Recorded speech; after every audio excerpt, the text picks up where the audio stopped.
एक और क्वेश्चन जो कि सबसे ज्यादा पूछा जाता है मेरे से, वो है कोई कोई मेरे से पूछता है कि मेरे भाई मार्क्स कम है, मेरे 60% है, तो भाई तुम्हारा भाई आज ना क्लियर कर देगा एक एक चीज स्टार्टिंग से लेके एंड तक। Good morning guys, welcome back to another video. क्या हाल है सबके? आई होप सबकी मौज आ रही है। और भाई तुम्हारा भाई ना एक ऐसा टॉपिक लेके आया है जो कि मतलब बहुत ही ज्यादा, मतलब लोग ना चाह रहे थे कि मैं इस पे वीडियो बनाऊं, पार्ट 2 बनाऊं। मैंने ऑलरेडी एक वीडियो बना चुका हूं मैं उसके ऊपर। भाई जो टॉपिक है वो है अपना बैचलर्स इन जर्मनी। और ये वाला जो टॉपिक है ना भाई, मैं खुश हो गया इस वाले टॉपिक से। पता है क्यों? क्योंकि भाई मैं इतने लोगों की हेल्प कर पाया हूं ना इस वजह से। मेरे को भाई पर्सनली लोग आके मैसेज कर रहे हैं कि भाई मौज आ गई, मतलब तुमने ना मेरे को दिल खुश कर दिया। मेरे को सारी चीजें एक एक ही वीडियो में समझ आ गई सारी। लेकिन तब भी ना कुछ लोगों के डाउट रह गए थे, तो मैं सोच रहा था कि पार्ट 2 बनाऊंगा। क्योंकि पार्ट 2 का मैंने ऐसा था कि वो जो कमेंट्स आ रहे थे ना, तो कमेंट से पता लग रहा था कि कोई कोई चीजें जो छोटी छोटी मैंने मिस कर दी हैं वो और क्लियर कर देता हूँ मैं इस वाली वीडियो में, जो ये वाली वीडियो है। और भाई तुम्हारा भाई आज ना क्लियर कर देगा एक एक चीज स्टार्टिंग से लेके एंड तक। लेकिन भाई तुम्हें ना एक वो है शर्त, तुमने ये वीडियो पूरी देखना। और दूसरी चीज, वीडियो थोड़ी लंबी होने वाली है क्योंकि इसमें ना मैं सारा प्रोसेस बैचलर्स इन जर्मनी का वो वाला प्रोसेस पूरा तुम्हें क्लियर कर दूंगा, पूरा A to Z वीडियो ना होने वाली है। देखो बैचलर्स इन जर्मनी में तुम्हारे पास 3 ऑप्शंस होते हैं भाई। पहला जो ऑप्शन होता है वो होता है तुम्हारा ये स्टूडेंट कॉलेज, जो कि होता है इंडिया से, मतलब तुमने 12th करी उसके बाद 1 साल करने यहाँ आना पड़ता है। मतलब तुम्हें पता ही होगा जर्मनी में ना 13 साल का स्कूल होता है, तो 13 साल का स्कूल पूरा करने के लिए तुम पे 3 ऑप्शन होते हैं। एक तो स्टूडेंट कॉलेज जो जर्मनी में आके तुम करते हो यहाँ पर फर्स्ट ईयर अपना, लेकिन उसके लिए चाहिए होती है जर्मन। और जर्मन चाहिए, और उसका ना एक ऑफ नामा प्रूफिंग करके एग्जाम भी होता है, तो वो भी थोड़ा डिफिकल्ट होता है, इसलिए मैंने वो चूज नहीं करा, मेरे बस की था नहीं। और दूसरी चीज जो होती है वो होती है फर्स्ट ईयर इन जर्मनी, जो कि मेरे को इजी लगा क्योंकि ज्यादा दिक्कत थी नहीं उसमें। इंग्लिश में कोर्स चूज करना था जर्मनी में, तो मेरे को क्या चूज कर, अबे ये गाड़ी वाड़ी जाती है। तो भाई मेरे को क्या चूज करना था, बस इंग्लिश पास करना था। जो आइल्स का एग्जाम था ना उसमें मेरे को अच्छे बैंड लेके आने थे, बाकी कोई भी नहीं था। मेरे को नॉर्मल नंबर लेके आने थे उसके अंदर, फर्स्ट ईयर के अंदर, बाकी कोई सीन नहीं था। और थर्ड वाला है वो JEE वाला होता है। तो भाई ये वाली जो वीडियो होने वाली है ना, वो पूरी वीडियो होने वाली है bachelors in Germany after first year in India. ठीक है, तो मैंने ना भाई तुम्हारे लिए पूरी लिस्ट बना दी है, जो भी चीजें जो मेरे को लगा कि बताना है, और जो मैंने पिछले वीडियो से सीखी है कि भाई ये वाली चीजें मैं मिस कर दी थी या फिर मैंने अच्छे से नहीं बताई थी, तो वो वाली सारी चीजें मैंने यहाँ पर नोट डाउन कर ली है। और मैं वैसे स्क्रिप्टेड वीडियो कभी भी नहीं बनाता, और ना ही ये भी स्क्रिप्ट है। ये भाई एक लिस्ट है चीजों की, जो जो मेरे को पॉइंट बताने हैं तुम्हें, जाके ताकि कोई भी चीज ना मिस ना हो जाए और तुम मतलब मिसगाइड ना हो जाओ इस चक्कर में। तो भाई स्टार्ट करते हैं कि तुम्हें पहला प्रोसेस क्या करना है, कहाँ से स्टार्ट करना है। तो भाई पहली जो चीज, पहला जो स्टेप है ना, फर्स्ट स्टेप तुम्हारा ये है कि जब तुम 12th में हो या 11th में हो, कभी भी हो, तो भाई वहां पर ना तुम्हें ना ये चीज देखनी है कि जो तुम अपनी यूनिवर्सिटी चूज करने वाले हो वो रिकॉग्नाइज्ड है जर्मनी में या फिर नहीं है। तो उसके लिए तुम क्या कर सकते हो, मैं ना एक डिस्क्रिप्शन में लिंक दूंगा जो एनाबिन डेटाबेस का है, जो कि जर्मन वेबसाइट है, जहां पर आप अपना कॉलेज डालोगे, अपनी यूनिवर्सिटी डालोगे, अपनी सिटी डालोगे, तो तुम्हारा कॉलेज आ जाएगा। उसमें पता लग जाएगा कि वो रिकॉग्नाइज्ड है या फिर नहीं है। अब वो पता कैसे चलेगा, उसमें ना 3 ऑप्शंस आते हैं, या तो वो H+ होगी, या वो H- होगी, या फिर H+/- होगी। तो भाई इन तीनों के मैं मतलब बता देता हूँ तुम्हें कि इनका क्या मतलब होता है। तो भाई पहला जो होता है H+ मतलब कि तुम्हारी यूनिवर्सिटी जो है वो बहुत क्यूट है। वो जो है वो रिकॉग्नाइज्ड है, और तुम्हें कोई दिक्कत नहीं आने वाली। तुम जो जाओ सीधा डॉक्यूमेंट्स अपने सबमिट करो उस यूनिवर्सिटी के, और तुम एडमिशन ले लो, ये सीन है। बाकी जो H- है उसका मतलब है कि वो बहुत वो मतलब रिकॉग्नाइज नहीं है यहाँ पर जर्मनी में। तो मैं आपसे माफी मांगना चाहूंगा कि अगर आपने गलती से उस यूनिवर्सिटी में एडमिशन ले लिया जो कि रिकॉग्नाइज नहीं है, तो टाइम अगर आपके पास है तो आप चेंज कर सकते हो, या फिर भाई आपकी मर्जी है, आप क्या पूरा कोर्स करना चाहते हो, जो मर्जी करना चाहते हो। ठीक है, ये आपको समझ आ गया भाई ये वाला। और जो तीसरा वाला है ना, वो थोड़ा सा मेन है, क्योंकि उसका मैंने नहीं देखा कि कभी किसी ने तुम्हें उसका वो बताया हो कि भाई इसका मीनिंग क्या होता है H+/- इसके मेरे बहुत सारे कमेंट भी आ रहे थे कि भाई इसका क्या मतलब होता है। यार मैंने सारी चीजें देख ली, लेकिन इसका क्या मतलब है कि H+/- भाई इसका मतलब ये है कि H+/- का मतलब जो तुम्हारी यूनिवर्सिटी है वो रिकॉग्नाइज तो है, तुम्हें एडमिशन भी मिल जाएगा उसके बेसिस पे। लेकिन जर्मनी को ये नहीं पता कि वो एग्जाम कैसे कंडक्ट करती है, लेकिन वो रिकॉग्नाइज्ड है। भाई एच प्लस माइनस वाली यूनिवर्सिटी में भी एडमिशन मत लेना, और अगर आपने ले लिया है गलती से तो चेंज करा लेना, क्योंकि वो रिकग्नाइज तो है लेकिन वो ना आपका जो एपीएस है वो कैंसिल हो जाता है और वो आपको एपीएस नहीं देते, तो इसीलिए। ठीक है भाई, ये चीज पता लग गई तुम्हें। अब भाई तुम्हारा जो मेन मेन चीज है ना, फिर तुम्हारा आता है एडमिशन तुम्हारा हो गया है और सारी चीज फर्स्ट ईयर में तुम्हें ना क्या करना है मैं तुम्हें बताता हूँ, स्टेप बाय स्टेप बताता हूँ अच्छी तरीके से। भाई फर्स्ट ईयर में तुम्हें क्या करना है, और मेरे से बहुत सारे लोग ये पूछ रहे थे कि भाई मेरे को जो पहले से तैयारी करनी है ना भाई, मेरे को बैचलर्स करनी है जर्मनी में, तो मैं कब से तैयारी करना शुरू कर दूं। तो भाई उसके लिए मैं तुम्हें बताता हूँ, भाई तैयारी तुम ना फर्स्ट ईयर से करना शुरू कर दो। और फर्स्ट ईयर में तुम्हारा जो पहला स्टेप होना चाहिए ना, ट्वेल्थ में तुमने चूज कर लिया वो पहला स्टेप, तो दूसरा स्टेप तुम्हारा जो होना चाहिए भाई, सेकंड स्टेप ये है कि तुम क्या करो, तुम ना एक एक्सेल शीट बनाओ।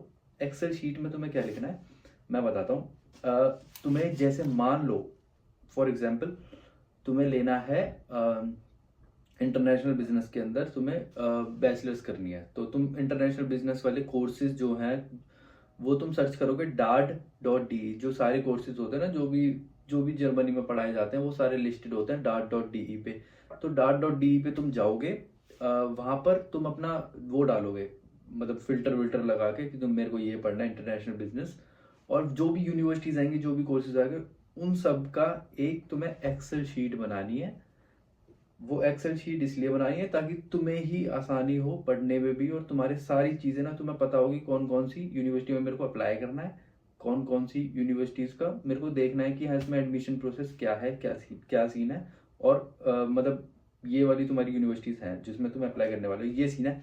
तो भाई वो वाली एक्सेल शीट बनाओ, उसके अंदर तुम्हें ना कई सारे कॉलम बनाने हैं। एक तो कोर्स का नेम, यूनिवर्सिटी का नेम, यूनिवर्सिटी के डॉक्यूमेंट्स की लिस्ट कि वो डॉक्यूमेंट्स कौन कौन से मांग रही है, और उसके बाद तुम्हें बनाना है भाई डेडलाइन की, डेडलाइन कब है, और अगर जर्मन में है तो जर्मन का सर्टिफिकेट कौन सा चाहिए, B1 चाहिए, B2 चाहिए, C1 चाहिए।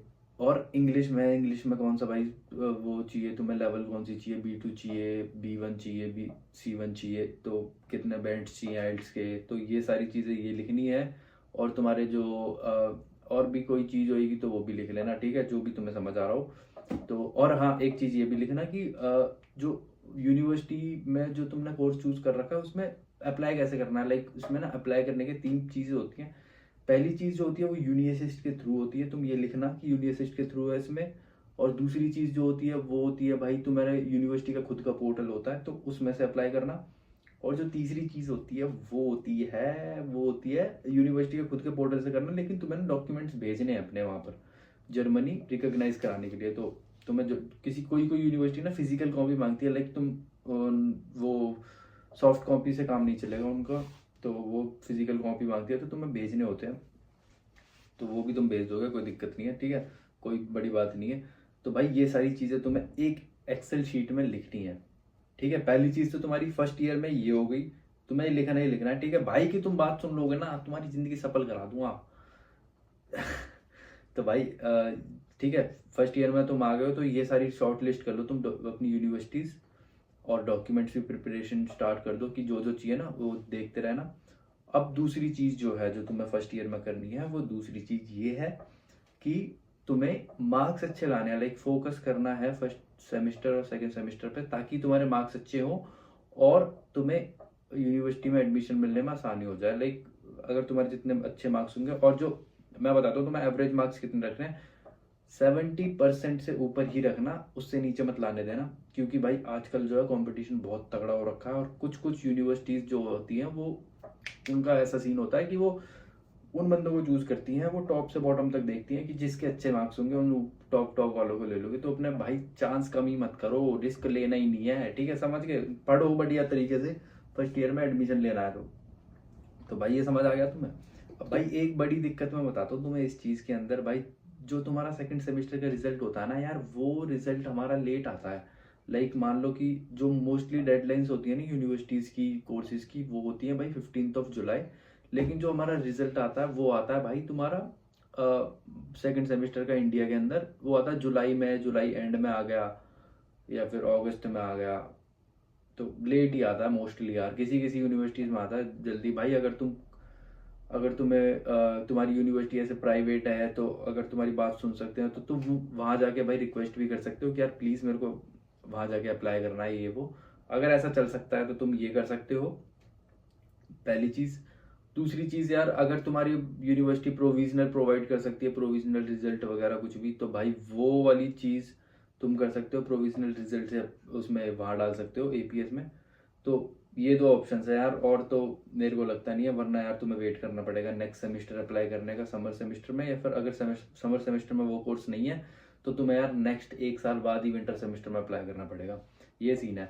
तो भाई ये मेरे को बहुत दुख होता है, क्योंकि मेरे साथ भी ऐसे ही हुआ था, मेरे को 1 साल बाद करना पड़ा था अप्लाई। तो एक ये चीज़ है, और दूसरी चीज़ मैं तुम्हें बताता हूँ, एक और चीज़ भाई, फिर हो जाता है तुम्हारा, मान लो तुम्हारा आ गया जल्दी ये रिजल्ट आ गया, मैं या फिर 1 साल बाद भी कर रहा हो, तो तुम्हें चाहिए होता है एपीएस। अब एपीएस जो है, जब मैं आया था मेरे टाइम पे नहीं था एपीएस, मेरे को कोई उसकी ज़रूरत नहीं थी, मेरे को कुछ नहीं करना था। लेकिन आज के टाइम में भाई एपीएस चाहिए। और एपीएस क्या सर्विस है मैं तुम्हें बताता हूँ। ये ना जर्मन गवर्नमेंट ने चलाया, ताकि जर्मन गवर्नमेंट को ना वीज़ा देने में इजी हो जाए, लाइक उनको ना वेरिफिकेशन ना करना पड़े, क्योंकि ऑलरेडी वेरिफिकेशन हो चुका होगा एपीएस के थ्रू। एपीएस जो होता है हमारे डॉक्यूमेंट्स को वेरीफाई करता है, दे आर राइट और नॉट। तो भाई ये सीन है। और एपीएस के डॉक्यूमेंट जो होते हैं वो कुछ भी नहीं होते। तो मैं आइट्स नहीं देना, मेरे से बहुत बार लोगों ने पूछा है कि भाई मेरे को आइट्स देना है क्या उसके अंदर, एपीएस के अंदर। नहीं भाई, तुम्हें आइट्स नहीं देना भाई, तुम्हें देना अपना 10th 12th और ये जो यूनिवर्सिटी का फर्स्ट ईयर का, ये सारी चीज़ें दो। और जो भी तुम्हारी लिस्ट होती है ना एपीएस की डॉक्यूमेंट्स की, जो तुम्हें एपीएस में डालना होता है, वो ना तुम्हें एपीएस की वेबसाइट पे मिल जाएगी, और मैंने वीडियो भी पोस्ट कर रखी है। तुम चाहते हो तो भाई तुम लिख देना एपीएस शिवम तोमर व्लॉग्स, तुम्हें पता लग जाएगा एपीएस का पूरा सिस्टम, अगर तुम्हें नहीं पता तो एपीएस वाला। और एपीएस के टाइमिंग क्या चल रही है आजकल भाई, एपीएस की टाइमिंग चल रही है 1 महीने के अंदर आ रहा है एपीएस, कोई दिक्कत नहीं है। तो तुम सीधा अपना डॉक्यूमेंट सबमिट करो और एक महीने के अंदर एपीएस ले लो भाई। अब तुम्हारा समझ रहे हो, स्टेप बाय स्टेप चल रहे हैं हम, ठीक है। और इसमें अब मैं तुम्हें बताता हूँ डॉक्यूमेंट्स की लिस्ट कौन कौन सी होती है, अगर तुम बैचलर्स करना चाह रहे हो। भाई डॉक्यूमेंट्स की लिस्ट में तुम्हारे भाई ने लिख रखी है, एक भी चीज़ मिस ना हो जाए। तो भाई एक तो चीज़ है, मैं तुम्हें एक चीज़ पहले बता देता हूँ, मैं तुम्हें यहाँ से डॉक्यूमेंट्स की लिस्ट बता रहा हूँ, वो तो ठीक है, लेकिन तुम्हें क्या करना है, सारी यूनिवर्सिटीज़ की डॉक्यूमेंट की लिस्ट देखनी है, क्योंकि रिक्वायरमेंट डॉक्यूमेंट जो होते हैं ना वो सबके अलग अलग होते हैं यूनिवर्सिटीज़ के। किसी में एलओआर चाहिए, किसी में नहीं चाहिए, किसी को कुछ चाहिए, किसी को कुछ नहीं चाहिए। इसीलिए मैं यहाँ से सुन लो, यहाँ से लिख लो सारी चीज़ें कि डॉक्यूमेंट्स जो है वो मैं मेन बता देता हूँ, लेकिन किसी में कुछ भी उल्टा सीधा और चाहिए होगा ना, तो इसलिए वो भी तुम वहाँ पर यूनिवर्सिटी की वेबसाइट पर जाके, और जो तुमने एक्सेल शीट बनाई है उसमें भी लिख रखा होगा, तो वहाँ से पढ़ लेना एक बार। तो भाई जो मेन डॉक्यूमेंट्स होते हैं ना, जो बैचलर्स इन जर्मनी में हमें चाहिए होते हैं, वो होता है एक अपना, पहली चीज़ तो भाई अपनी सीवी बना लो, एक अपना सीवी, और जो तुम्हारा आइल्स है वो, और अगर तुम्हारा जर्मन में कोर्स है तो जर्मन वाला सर्टिफिकेट, ठीक है, पहला सीवी। दूसरा तुम्हारा लैंग्वेज सर्टिफिकेट। तीसरा तुम्हारा स्कूल वाला 10th और 12th, और ट्रांसफ़र सर्टिफिकेट टीसी। और फिर भाई स्कूल, ये चौथा भाई तुम्हारा हो गया ये कॉलेज का, जो तुमने यूनिवर्सिटी में फर्स्ट ईयर करा ना, फर्स्ट ईयर वाला जो सर्टिफिकेट है, अपना फर्स्ट सेकंड सेमेस्टर की मार्कशीट। और एक ना सर्टिफिकेट होता है जिसमें लिखा होता है कि तुमने फर्स्ट ईयर कंप्लीट कर लिया इस यूनिवर्सिटी से, तो वो वाला सर्टिफिकेट, वो सब ये तैयार कर लिया तुमने। पांचवा तुम्हारा है एलओआर, जो कि किसी यूनि में अप्लाई वो रिक्वायर्ड होता है, किसी में नहीं होता। तो तुमने एलओआर भी बनवा लिया, जो कि बनता है, एक प्रोफेसर बनाता है कि हाँ ये लौंडा बहुत कैड़ा है और ये पढ़ने लायक है तुम्हारी यूनिवर्सिटी में, और इसने हमारे साथ जब पढ़ा था तो ये बहुत अच्छा सा तगड़ा सा लड़का है, ऐसे मतलब कुछ लिखते हैं उसमें, ये सब होता है। समझ गया ना तुम। बाकी भाई एक एक और जो डॉक्यूमेंट है वो है अपना LOM और SOP। ये एक ही चीज़ होती है, स्टेटमेंट ऑफ पर्पस, और कौन सा होता है, लेटर ऑफ मोटिवेशन। और जो LOR होता है वो लेटर ऑफ रिकमेंडेशन होता है। LOM भाई तुम्हें ये मेन होता है, ये तुम्हें लिखना ही पड़ता है, वीज़ा के लिए अलग, उसके लिए अलग, यूनिवर्सिटी में एडमिशन के लिए अलग, जिसमें तुम बताते हो कि भाई मैं क्या करना चाहता हूँ और मैं एडमिशन क्यों ले रहा हूँ और मेरा बैकग्राउंड क्या है, ये सारी चीज़ें, उसका भी तुम्हें मिल जाएगा ऑनलाइन कि LOM क्या है। ये वाला तुम्हारा सारा सीन हो गया, और तुम्हारे डॉक्यूमेंट्स भी सारे प्रिपेयर हो गए हैं, ठीक है। अब तुम्हें करना है अप्लाई। अब अप्लाई के लिए तुम्हें क्या क्या लगेगा भाई, एक तुम्हारा एपीएस आ चुका है, ये सारे डॉक्यूमेंट्स तुमने सारे तैयार कर लिए हैं। अप्लाई करने के लिए अब भाई तुम्हारे पास तीन ऑप्शन है। यूनिवर्सिटीज़ के तीन ऑप्शन है। या तो वो यूनिअसिस्ट के थ्रू करवाएगी भाई, यूनिअसिस्ट वाली जो एप्लीकेशन होती है वो भी सिंपल होती है पहली चीज़। और जो दूसरा ऑप्शन है वो है भाई यूनिवर्सिटी का खुद का पोर्टल, वो भी इजी होता है, वो तो सबसे इजी होता है और उसमें फीस भी नहीं लगती। यूनिवर्सिटी में तुम्हें फीस देनी पड़ती है पहली यूनिवर्सिटी में जो तुम अप्लाई करोगे 75 यूरोज, दूसरी में करोगे वो होगा तुम्हारा कुछ 30 यूरो, 30 35 25 30 35 है, मेरे को याद नहीं अच्छे से, लेकिन 30 35 यूरोज है सेकंड वाली यूनिवर्सिटी से। और कितनी में भी करो उस सेमेस्टर में वो 30 35 ही वो लगेगा तुम्हारा, ठीक है। पहली 75, बाकी 30 35 ऐसा कुछ, ठीक है। अब भाई तुम्हारी ये सारी चीज़ें हो चुकी हैं और तुम्हारे डॉक्यूमेंट्स भी प्रिपेयर हो चुके हैं। और जो तीसरा जो भाई वो है ना, वो तुम्हें डॉक्यूमेंट्स भेजने होते हैं और यूनिवर्सिटी के पोर्टल के थ्रू अप्लाई करना होता है। तीनों तीनों में तुम्हें बता दिए हैं। अब जैसा भी तुम्हारी यूनिवर्सिटी में हो, लाइक वो बोलते हो कि ऐसे अप्लाई करो यूनिवर्सिटी से, तो वो भी करना है तुम्हें, और पोर्टल के थ्रू करना है तो वो भी ईजी है, ठीक है। ये भाई ये है सिंपल प्रोसेस भाई, कोई बड़ी कोई तोप नहीं है, तुम्हें कुछ वो नहीं करना। आइट्स देना है बस मेन, और अच्छे मार्क्स लेके आने हैं उसके अंदर फर्स्ट ईयर के अंदर, ज़्यादा कुछ तोप नहीं है। वो बैचलर्स इन जर्मनी भाई फर्स्ट ईयर के बाद, तो भाई ये सीन है, समझ गए।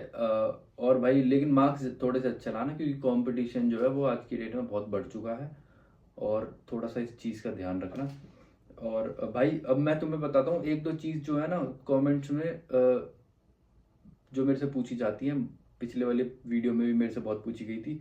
तो भाई कोई कोई मेरे से पूछता है कि मेरे भाई मार्क्स कम है, मेरे 60% है। तो भाई कुछ कुछ मैं बताता हूँ, तुम्हारा 60% पे भी हो सकता है, क्योंकि जो मिनिमम 65% पे भी हो सकता है, क्योंकि मैंने देखा है एक आध बंदा कि वो 65% पे भी आ चुका है यहाँ पर। तो ऐसा भाई कुछ कोर्सेज ऐसे होते हैं जिसमें ना वो प्रोसीजर फॉलो होता है, जिसके अच्छे मार्क्स होंगे उनको लेते हैं। लेकिन कुछ कुछ में ऐसा होता है कि जो मिनिमम रिक्वायरमेंट तुम्हारी फुलफिल कर देगा ना, उस बंदे को ले ही लेंगे, चाहे कितने भी क्लास में बंदे आ रहे हो।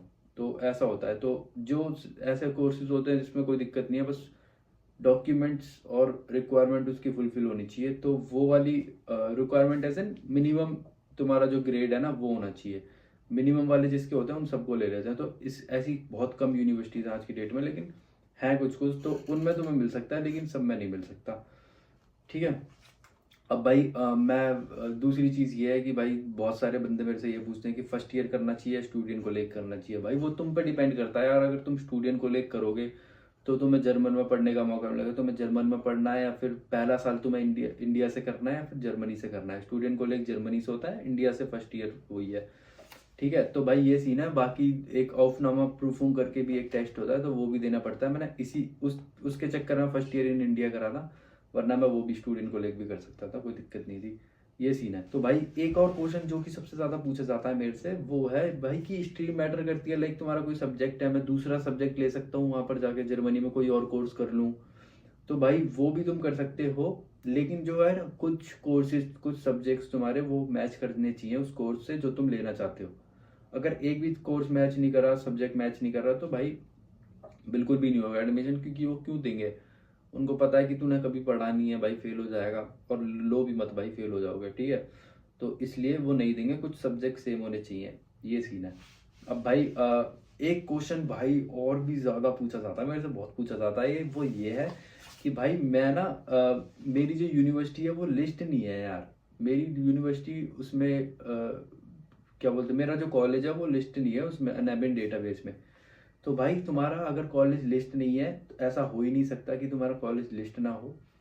तुम्हारा कॉलेज जरूर लिस्ट होगा। कॉलेज नहीं होगा, तुम्हारी यूनिवर्सिटी होगा। मतलब कॉलेज जो होते हैं वो किसी यूनिवर्सिटी से एफिलिएटेड होते हैं ना, तो वो एफिलिएटेड यूनिवर्सिटी जो है ना उसका नाम सर्च करो जिससे तुम्हारा कॉलेज एफिलिएटेड है। उसको देखो कि वो H+ है या फिर H- है, समझ गए। तो कॉलेज मत सर्च करो अपना, कभी कभार कॉलेज के नाम नहीं होते वहां पर, यूनिवर्सिटी के होते हैं। तो यूनिवर्सिटी जहाँ से तुम्हारी डिग्री आती है ना उसका नाम सर्च करो, और वहां से देखो कि भाई है या फिर नहीं है।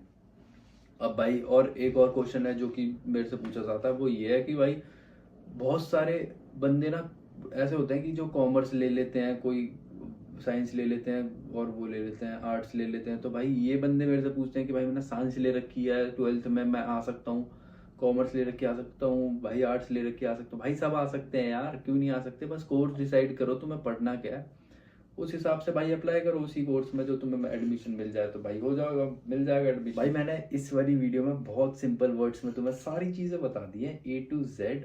अब भी मेरे किसी भाई, मेरी किसी बहन, किसी मेरे दोस्त को भाई अगर कुछ ऐसा लगा है कि भाई ये वाली चीज़ मेरे को समझ नहीं आई है, तो आप मेरे को एक काम करो, आपको यहाँ कोने में ना इंस्टाग्राम की ID दिख रही होगी, और नीचे कमेंट भी कर सकते हो आप कि भाई मेरे को वो दिखा दो, मेरे को ना 1-on-1 कंसल्टेशन चाहिए।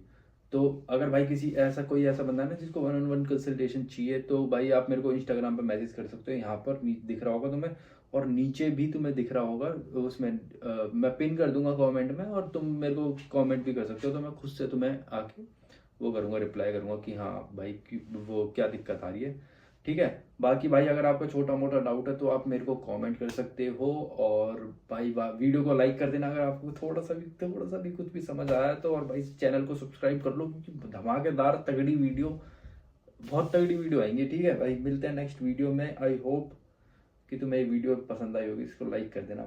बाय।